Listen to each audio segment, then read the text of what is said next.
Aujourd'hui, on a été invité par l'Agence française de développement avec d'autres pays pour présenter notre expérience, d'autres pays de la sous-région, mais aussi aux participants français qu'on a trouvés ici, au niveau tel que le CIRAD, qui est aussi un partenaire de la SAED. Ça a été une occasion pour nous de présenter un peu l'expérience de la SAED dans la contractualisation, donc les différentes formes de contractualisation.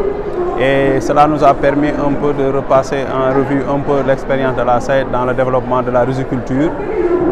en parlant d'abord un peu du modèle administré jusqu'au désengagement, mais aussi des contrats de concession qui ont été signés avec les unions hydrauliques, l'expérience de ces contrats de concession qui nécessitent aujourd'hui une évaluation et une révision de ces contrats pour une agriculture irriguée beaucoup plus performante. Au-delà de cela, sur le volet foncier aussi,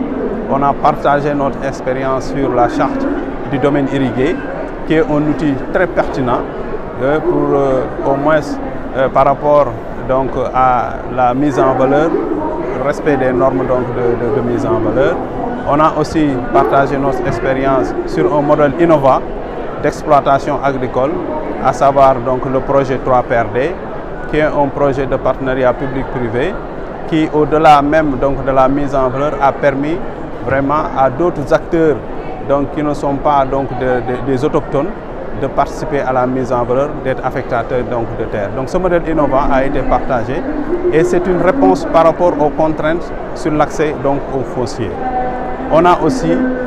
parlé des évolutions, d'autres évolutions de contractualisation sur la mise en marché du riz au niveau de la vallée du fleuve Sénégal, mais pour finir aussi sur les défis et les enjeux. Et c'est là où c'était important sur les défis. Aujourd'hui, il est important au niveau de la vallée, dans le cadre de la souveraineté alimentaire, de revoir un peu la contractualisation avec les unions hydrauliques.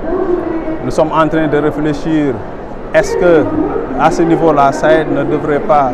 ne serait-ce qu'un peu revenir sur certains aspects, et pour cela nous allons recruter un consultant qui nous permettra de sortir en discutant avec tous les acteurs pour essayer de donner les bonnes orientations. Les autres enjeux et les défis, c'est dans les futurs projets d'aménagement à venir, essayer de promouvoir ce modèle innovant du 3PRD, sur les nouveaux investissements qui vont être réalisés, mais aussi essayer de voir comment structurer davantage la filière riz pour ne serait-ce que, surtout avec les dernières décisions qui ont été prises par le chef de l'État, à savoir la subvention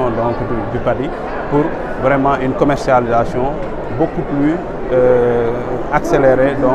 du riz qui est produit au niveau de la vallée du fleuve Sénégal. Vraiment, je pense que c'était ça et les échanges ont été très fructueux avec les autres pays qui ont présenté aussi d'autres modèles sur l'étuvage du riz, mais aussi sur l'agroécologie. Et je pense que ça a été des échanges très importants entre la SAED et les autres acteurs de la sous-région.